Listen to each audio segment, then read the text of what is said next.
हर हर महादेव प्रिय दर्शकों। 15 जनवरी 2024 को मकर संक्रांति थी। थोड़ा विलंब हुआ मुझे वीडियो आपके समक्ष लेकर आने में, लेकिन महत्वपूर्ण था, इसलिए विलंब से सही लेकिन आपके समक्ष उपस्थित हूं। क्योंकि 77 साल बाद मकर संक्रांति की शुरुआत जो है ना, वो दो योगों से और अद्भुत योगों से शुरुआत हुई है। उत्तरायण की शुरुआत, उत्तरायण जिस दिन शुरू हुआ था, मकर संक्रांति जिस दिन थी, उस दिन रवि योग और वरियान योग, ये दो अद्भुत योग से मकर संक्रांति की शुरुआत हुई, उत्तरायण की शुरुआत हुई। और उत्तरायण आपके लिए विशेष मायने रखता है, क्योंकि अगर फाइनेंशियली आप अगर परेशान रहे हैं, जॉब अच्छी नहीं चल रही है, बिजनेस अच्छा नहीं चल रहा है, स्वास्थ्य अच्छा नहीं है, ऋण के तले दबे हुए हैं, तो ये उत्तरायण आपके लिए किसी रामबाण से कम नहीं है। तो और ये जो उत्तरायण है, रवि योग और वरियान योग, दो योग के दौरान शुरू हुआ है, तो आपके लिए अद्भुत है, संजीवनी है। एक दूसरा, मकर संक्रांति जो है वो 5 साल बाद सोमवार के दिन पड़ रही थी, तो वहां मकर संक्रांति है और सोमवार का दिन महादेव का दिन है। और महादेव का जो दिन है वो सोमवार आपके चाहे शैक्षिक क्षेत्र हो, चाहे आपका दाम्पत्य जीवन में मधुरता के लिए हो, या फिर आपके निजी संबंधों में मधुरता के लिए हो, चाहे आप संतान योग के लिए, संतान प्राप्ति के लिए प्रयास कर रहे हो, उस सब के लिए सुखद है, अच्छा है। ये जो उत्तरायण शुरू हुआ है ना, बहुत अच्छा है। कुछ यूपीएससी की तैयारी कर रहे हैं, आईलेट्स की तैयारी कर रहे हैं, विदेश जाने के लिए, एजुकेशन वीजा के तहत विदेश जाना चाहते हैं, उनके लिए सिविल सर्विसेज की तैयारी कर रहे हैं, या फिर आप नेट की तैयारी कर रहे हैं और उसके बाद जाकर के जेआरएफ की तैयारी कर रहे हैं, या फिर अन्य किसी प्रकार की किसी प्रकार की एजुकेशन लाइन में कोई तैयारी कर रहे हैं, उनके लिए सुखद समाचार लेकर के आने वाला है। ये जो 6 महीने हैं, उत्तरायण अर्थात 6 महीने, साल भर में 2 आयन होते हैं, एक उत्तरायण और एक दक्षिणायन। जो उत्तरायण होता है वो कहा जाता है उस देवताओं का दिन है, और जो दक्षिणायन होता है वो देवताओं की रात है। और ऐसा भी माना जाता है कि उत्तरायण के समय जो देवता हैं वो धरती पर आते हैं। जो भी आप पूजा करते हैं, पाठ करते हैं, हवन करते हैं, उस जो हवि होता है उसको ग्रहण करने के लिए साक्षात देवता आते हैं। और ये भी कहा जाता है कि इसी मार्ग से हमारे जो पितृ हैं वो स्वर्ग को जाते हैं, ये भी माना जाता है। तो इसलिए ये जो समय है ना उत्तरायण, ये अत्यंत महत्वपूर्ण है, बहुत ही महत्वपूर्ण है। ध्यान से सुनिएगा, पूरा डिटेल में और मैं बताऊंगा क्या कुछ होने वाला है। इससे एक निवेदन है पहले कि पूरा वीडियो, अगर पहली बार देख रहे हैं, पूरा वीडियो सुनिएगा पहले। अगर आपको मेरा जो ज्योतिषीय विश्लेषण है वो सच के करीब नजर आता है आपको, तो चैनल को सब्सक्राइब कर दीजिएगा, वीडियो को लाइक और कमेंट बॉक्स में जाकर के हर हर महादेव 5 बार या 11 बार अवश्य लिख दीजिएगा, क्योंकि महादेव का भक्त हूँ। महादेव के भक्त के लिए हर हर महादेव से बढ़कर कोई और वर्ड होता नहीं है। इसीलिए ये निवेदन है आपसे।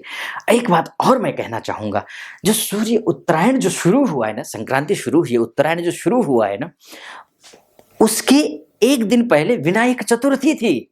और विनायक चतुर्थी अर्थात भगवान गणेश के दिन है। वो भगवान कोई भी सनातन धर्म में गणेश जी का नाम लेकर के कोई कार्य शुरू करेंगे, असफल हो सकते हैं क्या? नहीं हो सकते। इसीलिए पूरा उत्तरायण का शुभारंभ ही गणेश जी के दिन से हो रहा है, तो अद्भुत है ये समय। और ज्यादा क्या क्या अद्भुत है ये देख लीजिए। भाग्येश आपका साथ देगा, क्योंकि आपका भाग्येश मंगल है, और भाग्येश मंगल और सूर्य के बीच में रिश्ते बहुत अच्छे होते हैं। ये दोनों ग्रह आगे पीछे हैं, और जिस समय जैसे यहाँ सूर्य जा रहा है, एकादशस्थ सूर्य है, एकादशस्थ सूर्य है। आप तो शनि के 7.5 से पीड़ित है ना, 1 साल से, तो 17 जनवरी 2023 से शनि के 7.5 शुरू हुई है, उससे पीड़ित थे। इसमें सूर्य का तृतीयस्थ होना आपके लिए धन धान्य से परिपूर्ण करने वाला है। कुछ सावधानियां भी हैं, वो भी मैं आपको बताऊंगा, लेकिन आप पॉजिटिव बातों को पहले सुन लीजिए, क्योंकि आपको सबसे ज्यादा अगर किसी चीज की जरूरत है, आपको पॉजिटिव होने की जरूरत है। ग्रह तो ठीक हो ही रहे हैं, पॉजिटिव होने की जरूरत है। तो सबसे पहले एकादशस्थ सूर्य जो होता है धन का कारक होता है, वो लक्ष्मी का कारक होता है, वो साहस का कारक होता है, वो माता पिता का सहयोग का कारक होता है, बड़ों का सहयोग का कारक होता है, अनुभवी लोगों के सहयोग का कारक होता है, शासन प्रशासन से में आपके कोई काम उलझे हुए हैं, लटके हुए हैं, उन लटके हुए कार्यों को संभालने वाला और सफल बनाने वाला काम ये एकादशस्थ सूर्य करता है। बड़े भाई छोटे भाई इनसे भी रिश्ते अच्छे बनाता है, रुके हुए पैसे दिलाता है। अभी तक जो अपमान हुआ था ना आपका कार्य क्षेत्र में, परिवार में या फिर समाज में, जो आपको रिस्पेक्ट मिलना चाहिए था, जो नहीं मिल पाया, उन सब में सफलता मिलेगी। वो रिस्पेक्ट आपको मिलेगा, वो सम्मान, वो पद, वो प्रतिष्ठा आपको मिलती हुई दिखाई दे रही है। एकादश से सूर्य शुभ होता है, अच्छा होता है।